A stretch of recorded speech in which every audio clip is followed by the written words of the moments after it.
శ్రీగురుభ్యో నమ. హరి ఓం. శృతిస్మృతిపురాణానామాలయం కరుణాలయం నమామి భగవత్పాద శంకరం లోకశంకరం.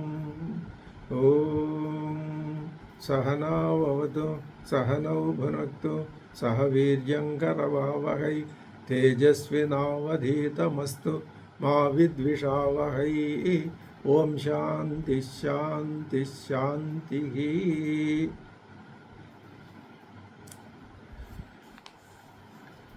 ఇప్పుడు నచికేతుడు అడిగినటువంటి ప్రశ్న ఏయం ప్రేతే విచికిత్స, ఆ ప్రశ్నతో ప్రారంభమై దానికి సమాధానంగా యమధర్మరాజు చేత చెప్పబడిన సమాధానం ఎంతవరకు? అశబ్దమస్పర్శమరూపమవ్యయం తదారసం నిత్యమగంధవచ్చయతు అనాద్యనంతం అహతః పరం ధ్రువం నిచాయ్యతం మృత్యుముఖాత్ ప్రముచ్యతే. అంతవరకు నచికేతుడు అడిగిన ప్రశ్నకి జవాబు చెప్పబడింది యమధర్మరాజు చేత. ఈ జవాబు చేత ఆస్తిక లోకమంతా వైరాగ్యపూరితమైన మనస్సు కలిగినటువంటి బ్రహ్మనిష్టాపరత్వం, దాన్ని వాంఛించేటటువంటి జిజ్ఞాసాపూర్వకమైనటువంటి మనస్సు కలిగినటువంటి వారి యొక్క అదృష్టవశాత్తు ఆ ఉపదేశం మానవ జాతికి లభించింది. ఏం చెప్పారు దాంట్లో అంటే, మరణించిన తర్వాత ఉన్నది. అసలు ఇంకొక మాట కూడా చెప్పారు, మరణానికి దానికి సంబంధం లేదయ్యా, మృత్యురస్య ఉపసేచనం. మరణం అంత పెద్ద అసలు దాంట్లో లెక్కలేదు కదా, బాబు చిన్న విషయం అది. దేంట్లో ఆ ఉన్నట్టు మొత్తం అంతా మరణానికి ముందు, మరణం తర్వాత, మరణం అంతటా కూడా ఉన్నటువంటి నీ స్వరూపమే. ఇక నుంచి మనం ఆ మాటే వాడుకోవాలి, ఎవరో పరమాత్మ ఉన్నారు అని కాదు. ఎందుకంటే ఈ జవాబు విన్న తర్వాత మనం ఆత్మాశ్రయంగా మాట్లాడుకోవాలి, మనకి మనం అన్వయించుకుంటూ. నీ స్వరూపం నువ్వు తెలుసుకున్న తర్వాత ఇంకా నువ్వు తెలుసుకోవాల్సింది ఏముంటుంది? ఏమీ ఉండదు. అటువంటి అద్భుతమైన విజ్ఞానాన్ని, బోధని అందించాడు యమధర్మరాజు. నచికేతుడు శ్రద్ధగా విన్నాడు. అంటే అర్థం ఏమిటనమాట? ఈనాటి మన యొక్క ఆలోచనలతో మనం చెప్పుకోవాలంటే మనకి సమస్య మరణం. అదే మాట నచికేతుడి ప్రశ్నలో కూడా ధ్వనించింది. మనకి సమస్య మరణం, దానికి సమాధానం స్పష్టంగా చెప్పాడు యమధర్మరాజు. ఇదే వేదాంత సారం. ఇది మనం ఎంత బాగా అర్థం చేసుకుంటే, ఆ అర్థం చేసుకోవటానికి గాను నిత్యము మననం చేస్తూ, ఎంత శ్రవణం, ఎంత మననం, ఎంత నిధిధ్యాసనం జీవితాంతం చేస్తేనే తప్ప ఇది మనకి ఒక పట్టాన తెలిసేది కాదు. పైకి తెలిసినట్లే ఉంటుంది, వంట పట్టదు. ఇప్పుడు ఈ వల్లి, మూడవ వల్లిలో ఇది శ్రేయస్య ప్రేయస్య మనుష్యమేతౌ, అది జవాబు మొదలు. ఆ రెండవ వల్లి, మూడవ వల్లి మొత్తం అంతా చక్కగా అద్వైత తత్వాన్ని, పరమాత్మ తత్వాన్ని, నీ యొక్క స్వరూపాన్ని నీకు వివరించి చెప్పింది ఉపనిషత్తు. చెప్పి ఇప్పుడు ఏమంటున్నది అంటే, ప్రస్తుత విజ్ఞాన స్తుత్యర్థం ఈ చెప్పారు కదా మూడు వల్లులకి ఈ చెప్పబడినటువంటి విజ్ఞానాన్ని ప్రశంసించాలి. ప్రశంసించకపోతే దాని యొక్క గొప్పతనం ఏమిటో వినేవాళ్ళకి తెలియదు. దాని గొప్పతనం తెలియజెప్పాలి. అందుకని ఏమంటున్నారు ఇప్పుడు? నాచికేతముపాఖ్యానం మృత్యుప్రోక్తం సనాతనం ఉక్త్వా శ్రుత్వా చ మేధావి బ్రహ్మలోకే మహీయతే. దేనికైనా ఫలితం 2 రూపాల్లో ఉంటుంది. ఫలితం ఒకటే, దాన్ని మనం అర్థం చేసుకోవటం 2 రూపాలు. బాహ్య దృష్టితో అర్థం చేసుకుంటే బాహ్యంగా మనకు కలిగే ఫలితాలేవి, అలా కాక దానిని అంతరదృష్టితో అర్థం చేసుకుంటే అప్పుడు బాహ్య ఫలితాలు లెక్కలోకి రావు. మరేమిటి దాని యొక్క పరమ ప్రయోజనం ఏదో అది అనుభవంలోకి రావాలి. ఈ బాహ్య ప్రయోజనాలు ఇవి అనుభవంలోకి వచ్చేవి కాదు. అందుకని ఏం చేయమంటున్నారు? నాచికేతం ఉపాఖ్యానం మృత్యు ప్రోక్తం సనాతనం. నాచికేతం అంటే అర్థం చెప్తున్నారు గురువుగారు. నచికేతస ప్రాప్తం, నచికేతసునికి ప్రాప్తం, ఆయన చేత పొందబడినది. మనమంతా కూడా పొందాం. నచికేతుడు ఎలా పొందాడో మనము పొందాం. ఆ విధంగా మన చేత పొందబడినటువంటి నాచికేతం అంటే నచికేతస ప్రాప్తం, అదే నాచికేతం అర్థం. అది ఇంకా మృత్యు ప్రోక్తం అంటే మృత్యునా ప్రోక్తం, మృత్యువు చేత చెప్పబడింది, నచికేతుడి చేత పొందబడింది. ఇదం ఆఖ్యానం అంటే ఉపాఖ్యానం. ఈ ఉపాఖ్యానం దీని అంతటినీ, ఈ విజ్ఞానాన్ని అంతటినీ, ఈ సమస్య, ఈ పరిష్కారాన్ని, ఈ ఆచరణ విధానాన్ని, ఈ వేదాంత తత్వ రహస్యాన్ని ఏమంటున్నది ఇక్కడ ఉపనిషత్తు అంటే ఉపాఖ్యానం. దానికి భగవత్పాదులు వల్లీత్రయ లక్షణం, ఈ 3 వల్లుల్లోనూ వివరించబడిన దానిని, అది ఇంకా ఎలాంటిదో తెలుసా? సనాతనం నచికేతం ఉపాఖ్యానం మృత్యు ప్రోక్తం సనాతనం. ఇది సనాతనం అంటే ఇది అర్థం. ఏది? యముడు చెప్పినటువంటి, నచికేతుడు విన్నటువంటి ఈ ఉపాఖ్యానమే సనాతనం. ఈ ఉపాఖ్యానం అంటే అర్థం ఏం చెప్పారు? 3 వల్లుల్లోనూ వ్యాపించి ఉన్నది. అది బాహ్యంగా వ్యాపించింది. మామూలుగా అర్థమైతే పరమాత్మ స్వస్వరూప లక్షణం, అది సనాతనం. ఈ స్వస్వరూపమే సనాతనమైనది. సనాతనం అంటే అర్థం చెప్తున్నారు, చిరంతనం వైదికత్వాతు. అది వేద సంబంధమైనది అవటం వల్ల చిరంతనం. వేదం కంటే సృష్టి కంటే ముందుది వేదం.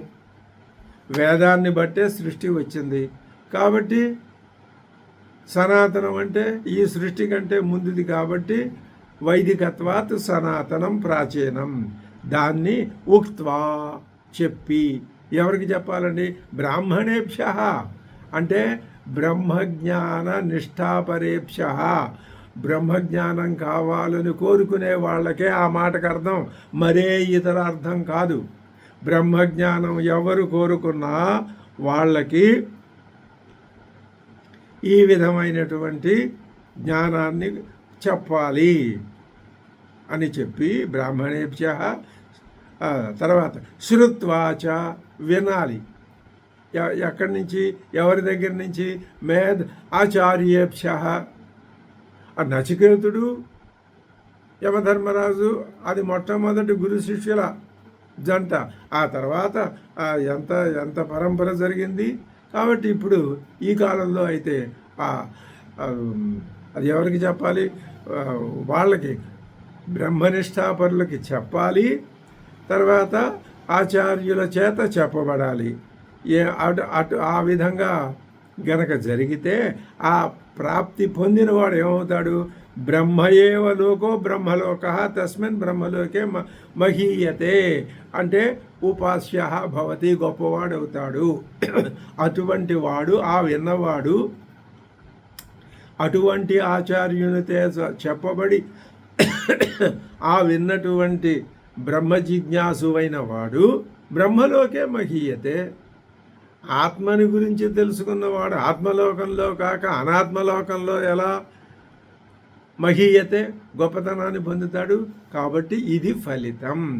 నాచికేతం ఉపాఖ్యానం మృత్యు ప్రోక్తం సనాతనం ఉక్త్వా శ్రుత్వా చ మేధావి బ్రహ్మలోకే మహీయతే. ఇంకొక మాట కూడా చెప్తున్నారు, ఇమం పరమం గృహ్యం శ్రావయేత్ బ్రహ్మ సంసది ప్రయతః శ్రాద్ధకాలే వా తదానంత్యాయ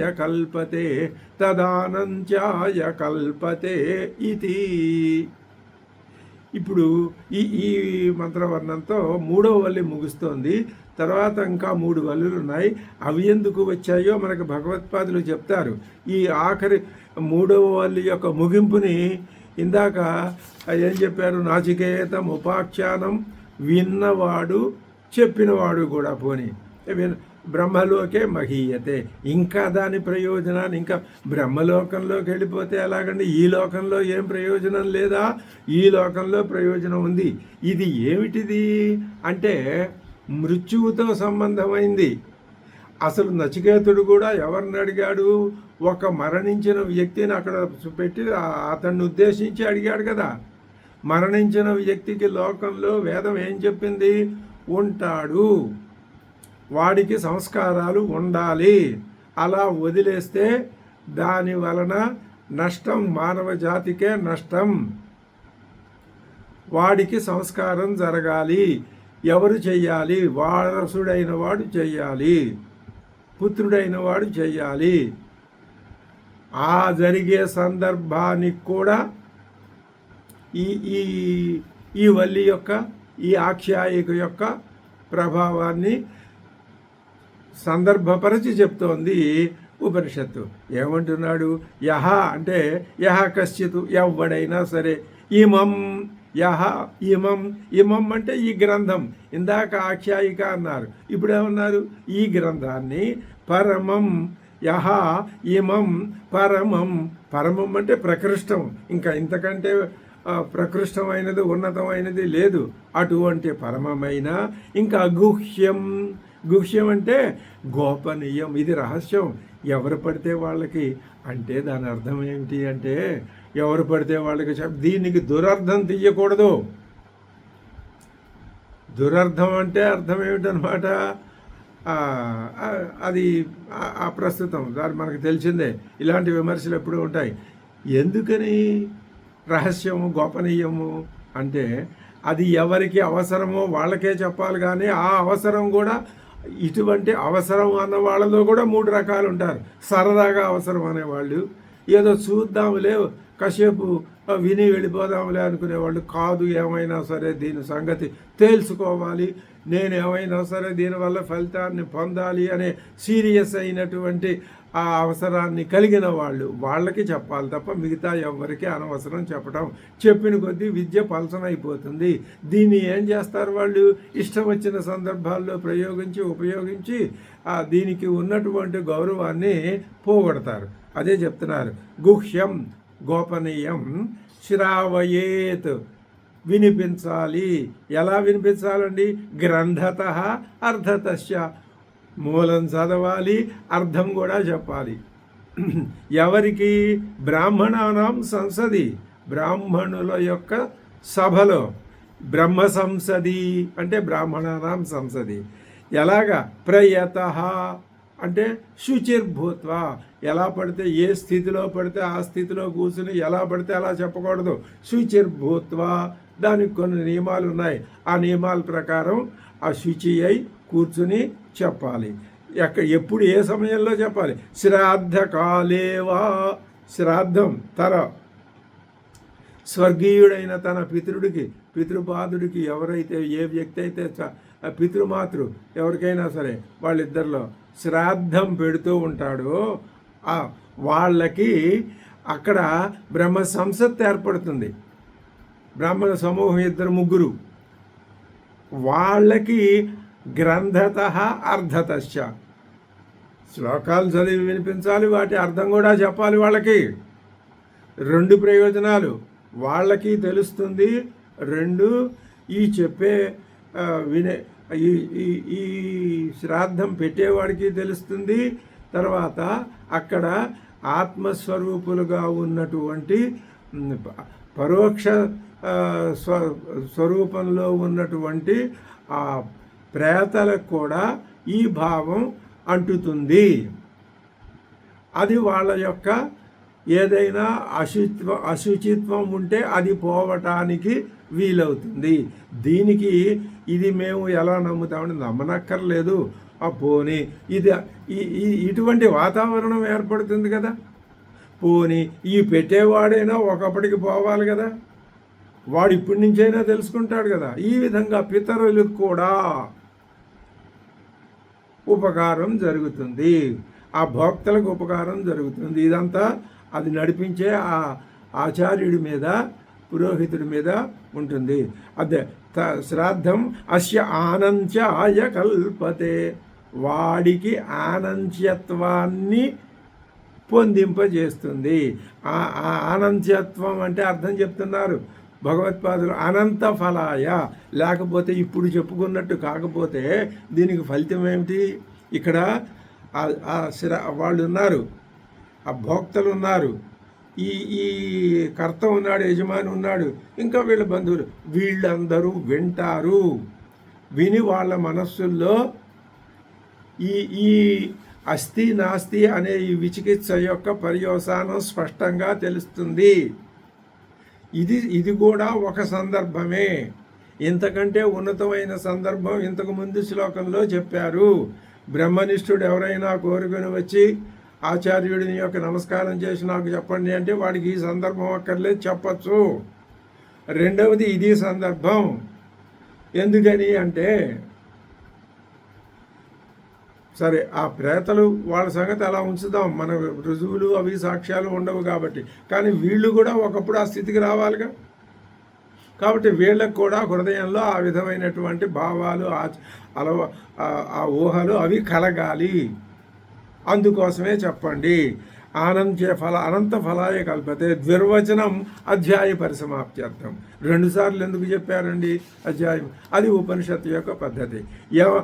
ఇమం పరమం గుహ్యం శ్రావయేద్ బ్రహ్మ సంసది ప్రయత శ్రాద్ధకాలే వా తదానంత్యాయ కల్పతే. ఇప్పుడు ఒక అధ్యాయం ముగిసింది, ఒక అధ్యాయంలో 3 వల్లులు ముగిసినాయి. మూడు వల్లులు ముగిసినాయి అని ఎవరు చెప్పారు? మనకి భగవత్పాదులు వారే చెప్పారు.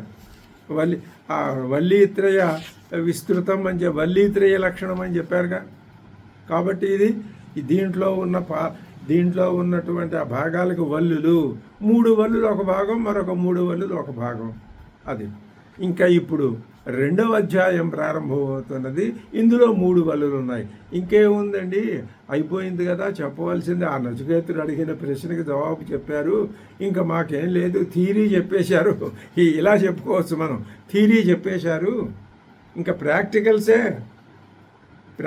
నువ్వు ఇందులో 2 పద్ధతులు. గురువే దగ్గరుండి ప్రాక్టికల్స్ చేయించడం అదొకటి. రెండవది ఏమిటి, ఇతడే తనకు తానే చేసుకోవటం. ఆ 2 మంచిదే. కానీ ఒకసారి విన్నంత మాత్రాన 2 సాధ్యం కావు. ఒకసారి కాదు, 1,00,000 సార్లు విన్నా ప్రాక్టీస్ చేయటం సాధ్యం కాకపోవచ్చు. ఇప్పుడు లోహం ఉంది, ఆ లోహంతో నువ్వు ఒక వస్తువు తయారు చేయాలి. ఆ లోహం శుద్ధమైన లోహం అయితే నువ్వు తయారు చేసే వస్తువు బ్రహ్మాండంగా వస్తుంది. ఆ లోహం శుద్ధమైంది కాదనుకో, నువ్వు చేసే వస్తువు కూడా అలాగే ఉంటుంది. పుట్టుక్కుని విరిగిపోవటమో పాడైపోవటమో ఏదో జరుగుతుంది. అంటే అర్థం ఏమిటనమాట, ఈ వల్లీత్రయ వ్యాప్తమైనటువంటి అద్వైత వేదాంత స్వస్వరూప జ్ఞాన తత్వ రహస్యం ఏదైతే ఉందో, ఏదైతే నువ్వు తెలుసుకున్నావో దానిని ఆచరణలోకి పెట్టుకోవటానికి చాలా అడ్డంకులు ఉన్నాయి. ఏమి అడ్డంకులో ఇప్పుడు చూద్దాం. ఏష సర్వేషు భూతేషు గూఢో ఆత్మా న ప్రకాశతే దృశ్యతే తు అగ్రియయా బుద్ధ్యా ఇది ఉక్తం. చెప్పారు కదండి మీరు ఇంతకుముందు వల్లిలో. ఈ మొత్తం అన్ని భూతాల్లో సమస్తంలోనూ ఉన్నటువంటి ఆ పరమాత్మ తత్వం అగ్రియమైనటువంటి బుద్ధి ఉంటేనే తప్ప లేకపోతే తెలుసుకోరు. అన్నింటా ఉంది కానీ నప్రకాశితే అని చెప్పారు కదా, బాగానే ఉంది. కఫ్ఫున ప్రతిబంధ, ఆ అడ్డం ఏదండి? దేనికి అడ్డం? అగ్రియాయా బుద్ధేహే. ఆ అగ్రియమైన బుద్ధికి అడ్డం ఏది? ఏం జరుగుతోంది అక్కడ? ఏన తదభిభవాత్ ఆత్మ న దృశ్యతే. ఆ అగ్రియమైన బుద్ధి అభిభవం అయిపోయింది, తిరగొట్టబడింది, మొద్దుబారిపోయింది. దేనివల్ల? ఆటంకం వల్ల. ఇప్పుడు జలం వెళుతోంది, ఓ పెద్ద గోడ అడ్డం వచ్చింది, అయిపోయింది జలం. అలాగే ఈ ఈ అగ్రీయమైనటువంటి బుద్ధికి ఒక ప్రతిబంధం ఏర్పడితే అది ముందుకు వెళ్ళలేదు, ఆ బుద్ధికి ఆలోచన చేయలేదు. అలాంటిదే ప్రతిబంధం ఏదండి అడుగుతున్నారు భగవత్పాదులు సంబంధ భాష్యంలో. దేనికి సంబంధ భాష్యం ఇది? 4వ వల్లికి సంబంధ భాష్యం. ఏమని అడుగుతున్నారు? ఏష సర్వేషు భూతేషు గూఢ ఆత్మ న ప్రకాశతే దృశ్యత్. అది ప్రకాశించడం లేదండి. ప్రకాశించడం లేదా అంటే అవును అనుకోండి. ఎవరికి ప్రకాశిస్తుందండి? దృశ్యతే త్వగ్రియయా బుద్ధ్యా ఇది ఉక్తం కదా, చెప్పారు కదా. కఫ్ పునః ప్రతిబంధ. ఆ అడ్డం ఏదండి? అగ్రియాయా బుద్ధే ఏన తదభిభవాత్ ఆత్మ న దృశ్యతే ఇది తత్ అదర్శన కారణ ప్రదర్శనార్థ. ఎందుకు కనపట్టలేదో నీకు చెప్పాలి. ఏమి దయ ఉపనిషత్తుకి. అంటే యమధర్మరాజుకి నచికేతుడు అదృష్టం, నచికేతుడి యొక్క పూనిక లోకానికి ఎంత ఉపకారాన్ని జరిగిస్తుందో దీన్ని బట్టి అర్థమవుతుంది కదా. ఆ అడ్డం ఏదో విద్య చెప్పేశారు, అయితే దాన్ని గురించి ఇంకా తెలుసుకోవడానికి నిన్ను నువ్వు సంస్కరించుకోవాలి. నీలో ఉంది దోషం, విద్యలో లేదు, నీలో ఉంది. నాలో ఏం దోషం ఉంది? నీలో దోషం నువ్వు అంతా దోషమే. దోషం లేకపోవటం ఏంటి? అన్నీ వింటావు, నాకు అన్నీ వస్తునంటావు, ఒక్కోసారి గురువుని కూడా అధిక్షేపిస్తావు. మా గురువు గారు చెప్పంది కూడా నాకు. ఇలాంటి పిచ్చి లక్షణాలన్నీ చాలా ఉంటాయి లోకంలో. అదే నీలో లోపం. ఆ లోపాలు నువ్వు పోగొట్టుకోకపోతే ఈ విద్య నీకు ఏదో తమాషాగా ఉంటుందే తప్ప దీనివల్ల ప్రయోజనం ఉండదు. అదే ఇది తతు అంటే ఆ బ్రహ్మ విద్య యొక్క అదర్శన కారణ. ఎందువల్ల కనపట్టం లేదో ఆ కారణం ఏమిటి? దాని యొక్క ప్రదర్శనార్థ ఇయం వల్లి ప్రారంభ్యతే. ఇప్పుడు ఎందుకండి దానివల్ల తెలుసుకుంటే ఏమిటి ఉపయోగం మాకు? అలా అనకండి. విజ్ఞాతే హి శ్రేయ ప్రతిబంధ కారణే. ఏమి సైకాలజిస్టు శంకర భగవత్పాదులు. మనస్తత్వం అంటే మానవ మనస్తత్వాన్ని ఆయన మహానుభావుడు కాచి వడబోశాడు. మానవ మనస్తత్వం కూడా కాదు, ఈ జీవ లక్షణం. ఆ జీవుడి తత్వం అలా ఉంటుంది. అది ఎవరికి తెలుస్తుంది? బ్రహ్మీభూతుడైన వాడికే తెలుస్తుంది. అప్పుడు ఆత్మస్వరూపం పొందిన వాడికి ఏం తెలుస్తుంది? ఏమీ తెలియకల లోక స్వభావం, లోకాన్ని చూసి ఎక్కడ ఏది జరుగుతుంటే దాన్నల్లా చూసి అందులో అది అలా ఉండటానికి కారణం, అందులో ఆత్మ ఎందుకు ప్రతిఫలించకపోవట్లేదో ఆ కారణం, ఇవన్నీ ఆయన తెలుసుకోగలడు. ఆత్మతత్వ జ్ఞానం తెలిసిన వాడు తెలుసుకోగలడు. ఆయన ఆత్మతత్వవేత్త సంపూర్ణంగా. కాబట్టి ఆయనకి తెలియందేముంది? దృశ్యతే త్వగ్రియ యా బుద్ధ్య ఆయన అంటున్నాడు. ఇలా తెలిస్తేట ఇది అదర్శన కారణ ప్రదర్శనార్థవల్లి విజ్ఞాతే హి శ్రేయ ప్రతిబంధ కారణే తదపనయనాయ యత్న క్రియతే.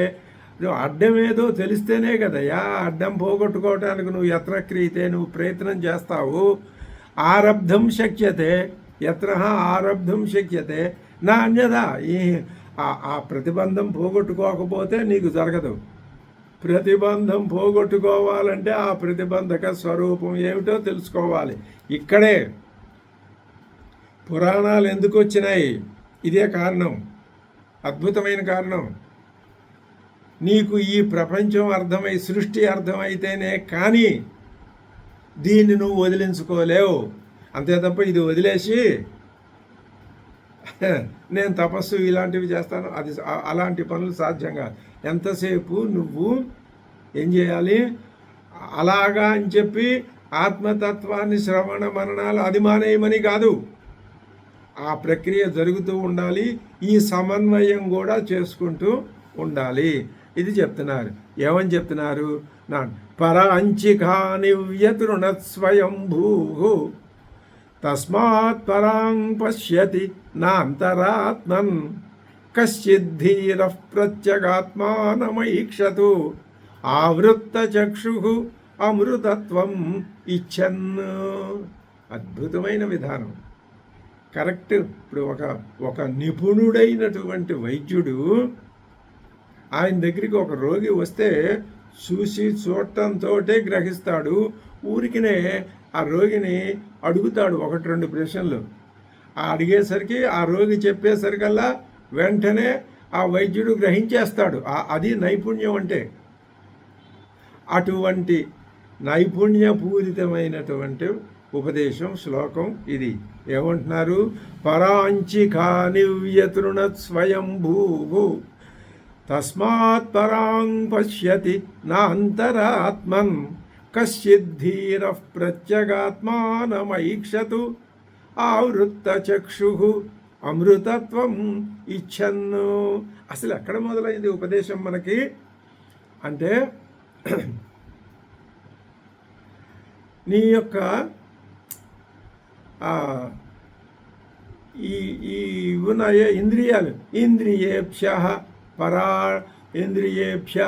పరాణ్యర్థా, ఇంద్రియాల కంటే పరమైనవి అర్థములు. ఆ ఇంద్రియాలతో మొదలైంది. అసలు ఇంద్రియాలే ప్రధానం. ఈ ఇంద్రియాలు ఎందుకు సృష్టింపబడ్డాయి అంటే, అవి వేటి చేత సృష్టింపబడ్డాయి? విషయాల చేత. విషయాలు ఎక్కడున్నాయండి? మనలోనే ఉన్నాయి, కానీ మనకంటే ముందే ఉన్నాయి. అవి వెతుక్కుంటూ ఉంటాయి. కల్పన అనుకుందాం. అవి సింహం వేటాడినట్టు అడవిలో అది వేటకెళ్ళిందంటే జంతువు ఎక్కడుందా అని వెతుకుతుంది, దానికి తెలిసిపోతుంది.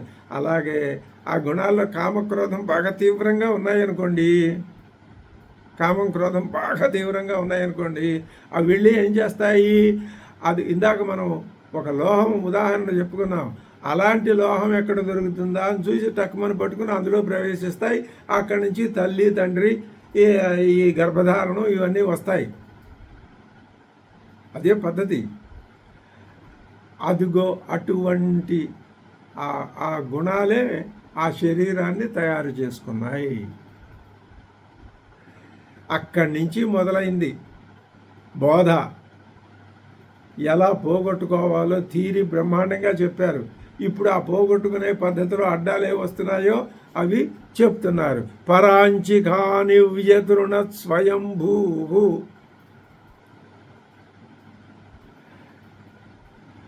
పరాంచి అంటే పరాక్ అంచంతి గచ్చంతి ఇది పరాంచి. వ్యుత్పత్త్యర్థం చెప్తున్నారు భగవత్పాదులు. ఏవండి ఏవి పరాంచి? ఇవే ఇంద్రియాలు. ఇంద్రియములు బహువచనం కదా, పరాంచి అనేది కూడా బహువచనమే. ఈ ఇంద్రియాలకు ఓ పేరు పెట్టారు ఇక్కడ, వాటి గుణాన్ని బట్టి. ఏమిటా ఇంద్రియాలు? కన్ను, ముక్కు, చెవి ఇవి ఉన్నాయి, జ్ఞానేంద్రియాలు. ఇవి ఎటువంటివి? వీటి పేరేమిటి? ఇంద్రియాలు. వీటి లక్షణం ఏమిటి? పరాంచి. పరాంచి అంటే అర్థం ఏమిటండి గురువుగారు అని అడిగితే గురువుగారు చెప్తున్నారు, పరాక్ అంచంతి గచ్చంతి ఇది పరాంచి. పరాక్ అంటే బయటికి, ఎదురుకుండా కనిపించే దారిలో, సూటిగా కనపడే దారిలో పోతూ ఉండటమే వాటి పని. పరాక్ అంచంతి. అంచంతి అంటే గచ్చంతి. కాబట్టి ఈ ఇంద్రియాలకి పరాక్ అని పేరు. అదే బహువచనంలో పరాంచి. ఇంద్రియాలు బహువచనం కాబట్టి శబ్దం కూడా బహువచన రూపం. ప్రథమ విభక్తి బహువచనం పరాంచి. అంటే బయటకు ప్రవర్తించే విధానం కలవి. ఏవి? ఇంద్రియాలు. పరాంచి. ఖాని ఇంద్రియాలు అంటలేదు ఉపనిషత్తు. ఏముంది? ఖాని అన్నది. ఖాని అంటే ఇంద్రియాలనే అర్థం. అదిగో చెప్తున్నారు, తదుపలక్షితాని శ్రోత్రాదీని ఇంద్రియాణి. అంటే అదిగో పరాంచి అనే లక్షణాన్ని తెలియజెప్పేటటువంటి శ్రోత్రాదీని ఇంద్రియాన్ని, ఈ చెవు, కన్ను, ముక్కు, నోరు, ఈ 5 ఇవి ఇంద్రియాలు. కానీ పరాంచి అంటే ఇంద్రియములు ఎదురుకుండా ఉండే దారిలోనే పోయేవి. అటు విశేషణం చేసి ఇటు చెప్దాం, ఎదురుకుండా ఉండే దారిలోనే తప్ప ఇంకొక దారి తెలియకుండా కళ్ళు మూసుకుని, ముక్కు మూసుకుని, అన్నీ మూసుకుని పోతూ ఉండటమే, సూటిగా పోయేవి. ఆ సూటిగా పోయేటటువంటి ఇంద్రియాలు ఏవైతే ఉన్నాయో పరాంచి కాని ఆ ఇంద్రియాల్ని ఇది ఉచ్యంతే తాని, వాటిని, ఆ ఇంద్రియాల్ని, ఎటువంటి ఇంద్రియాలనండి? తమకు ఎదురుకుండా ఉండే దారిలో పోయే స్వభావం కలిగిన ఇంద్రియాల్ని ఏం చేశారండి? పరాంచి ఏవ అంటే శబ్దాది విషయ ప్రకాశనాయ ప్రవర్తంతే. అవి కేవలం చెవి ఏమిటి? శబ్దాన్ని ప్రకాశింప చేయటం, అదే తప్ప దానికి ఇంకో పని లేదు, అదే దారిలో పోతుంది. ఆ శబ్దాది ప్రకాశనాది విషయ ప్రకాశనాయ, ఆ విషయాల్ని ప్రకాశింపచేయటం అనే మార్గంలోనే పడిపోతుంటాయి. అలాగే వాటిని యస్మాత్ ఏవం స్వభావ, కానీ వాటి స్వభావం ఇంతే, ఇదే కాబట్టి ఆయన ఏం చేశాడు?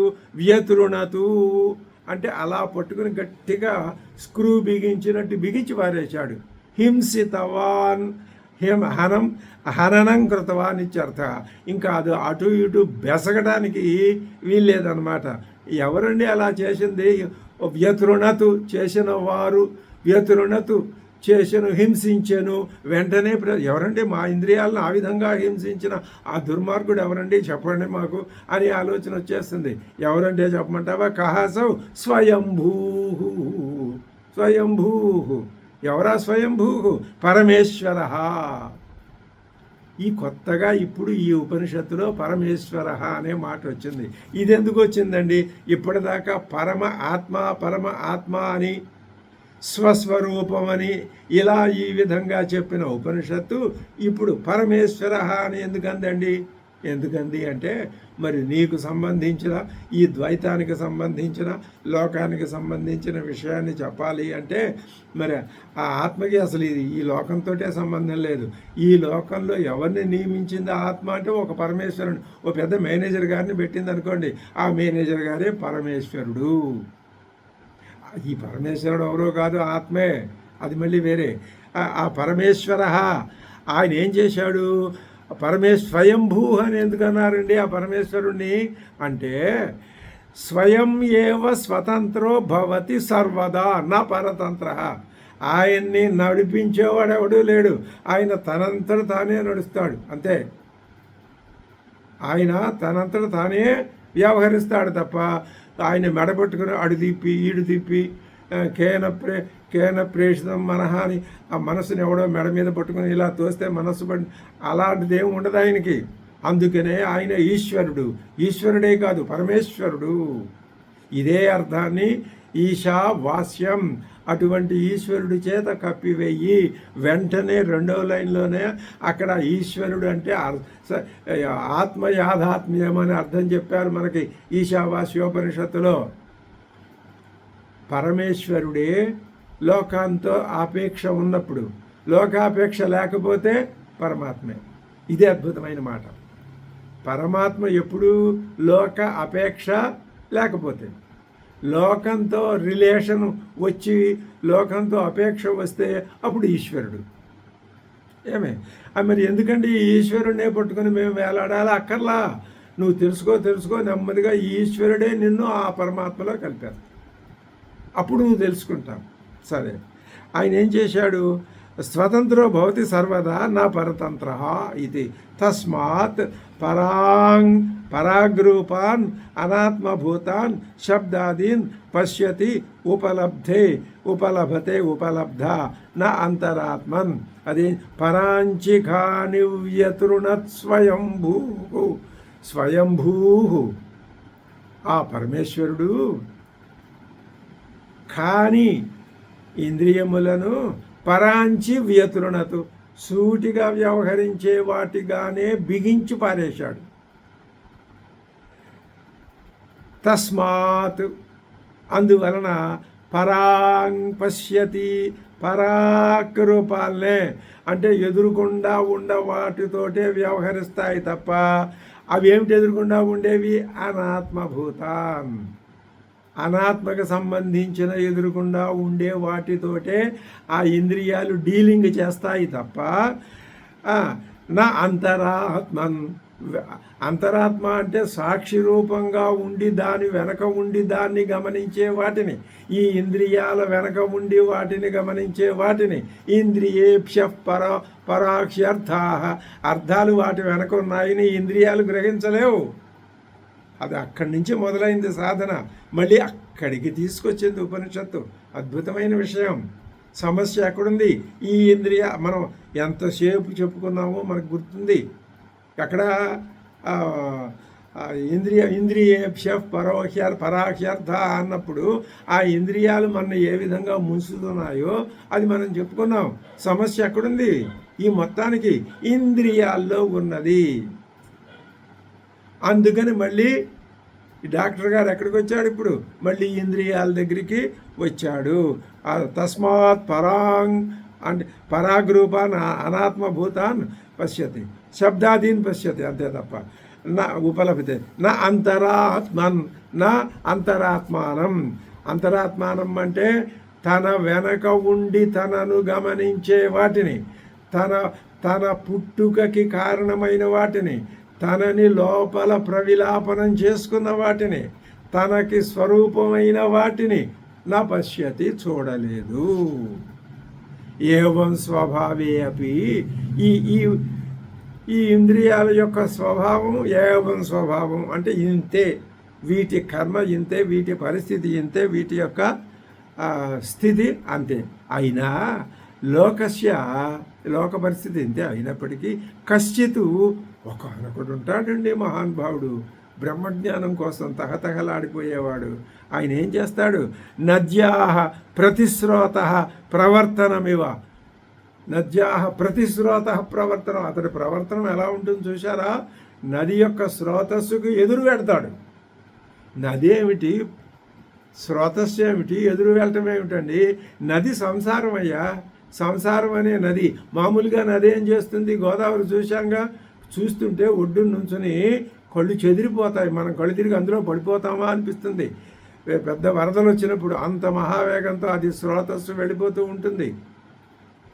అది స్రోతస్సు అంటే ప్రవాహంగా వెళ్ళేది, వేగంతో వెళ్ళేది. దానికి ప్రతివర్తనం, స్రోత ప్రతివర్తనం. ఆ ప్రవాహంలో పడి కొట్టుకుపోడు, ఎదురు పెడతాడు.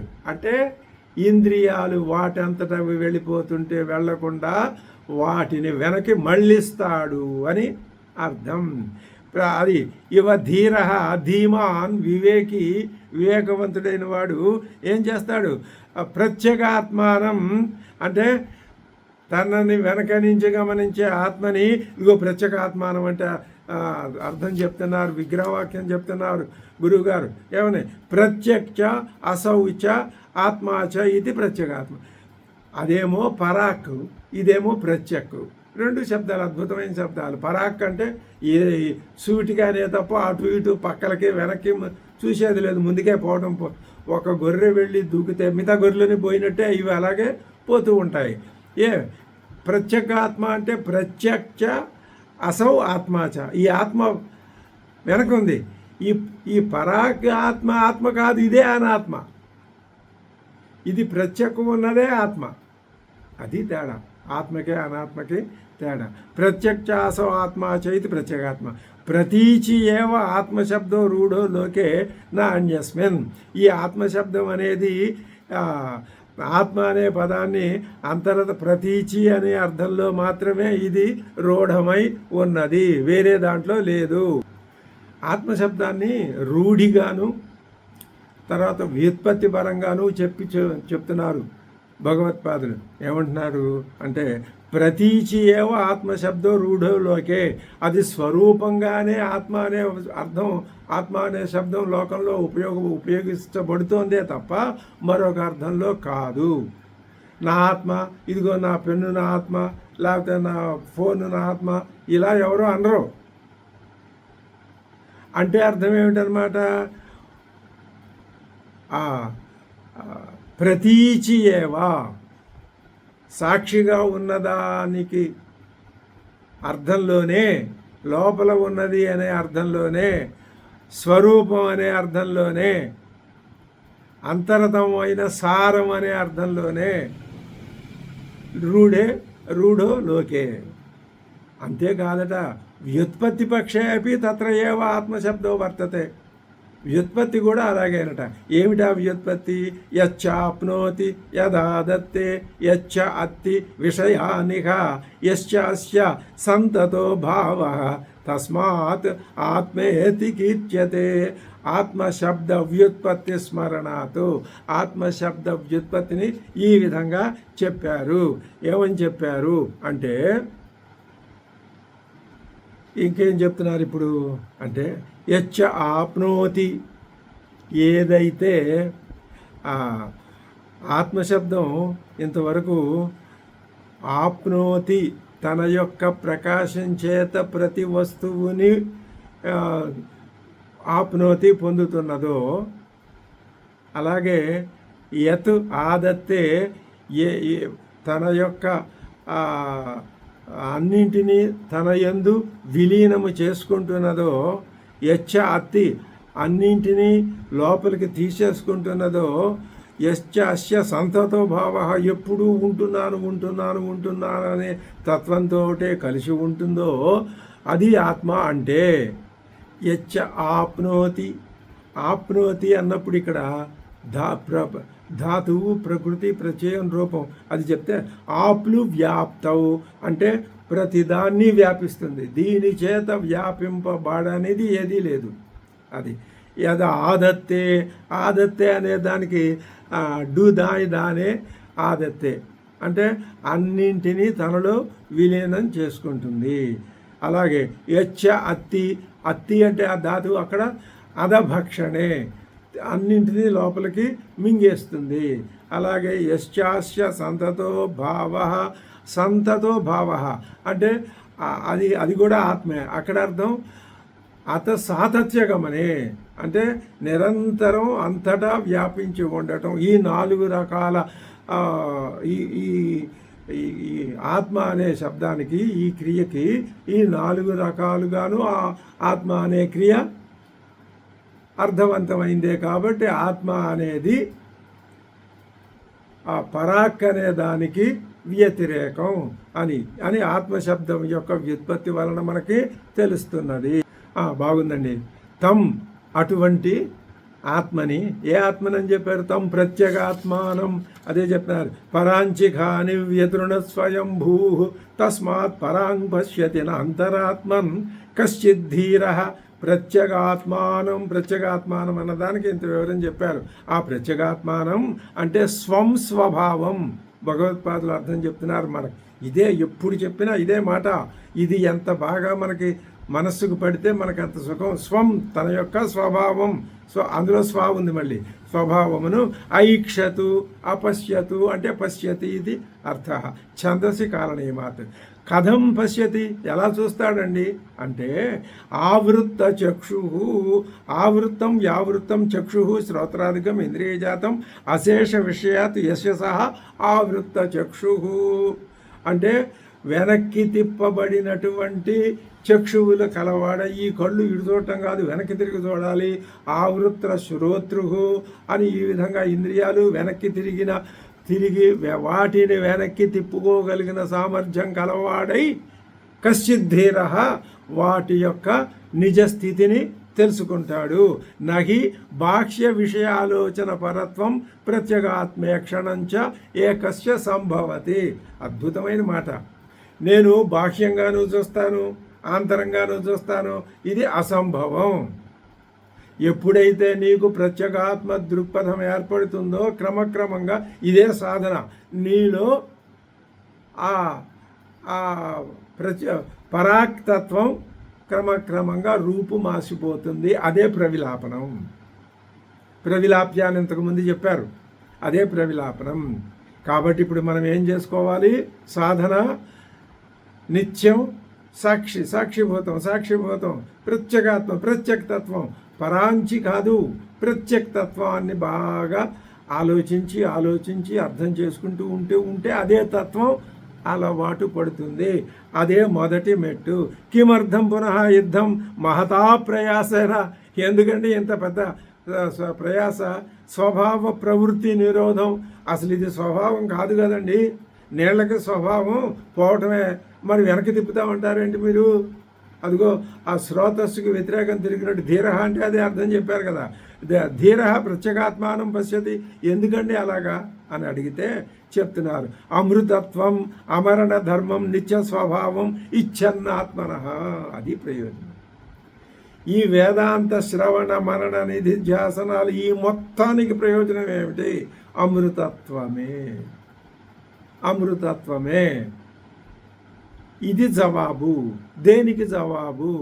నచికేతుడు అడిగినటువంటి ఏయం ప్రేతే చికిత్స, మరణిస్తే విచికిత్స వచ్చిందే, దానికి జవాబేది?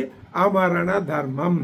అమృతత్వమే దానికి సరి అయినటువంటి ధర్మం.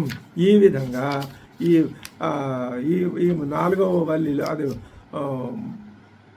2వ అధ్యాయం 1వ వల్లిలో పరాంచిఘాని వ్యతృణ స్వయం భూ తస్మాత్ పరాం పశ్యతి నాంతరాత్మన్ కశ్చిద్ధీర ప్రత్యేగాత్మానమైక్షతు. ఈ శ్లోక భావం కూడా మనకి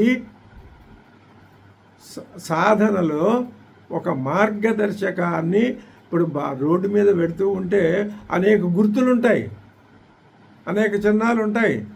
ఆ చిహ్నాలను చూసి ఆటోమేటిక్గా వాటిని ఫాలో అయిపోయి వెళ్ళిపోతుంటారు ప్రజలు. అలాంటి సిగ్నల్ అన్నమాట ఈ శ్లోకం.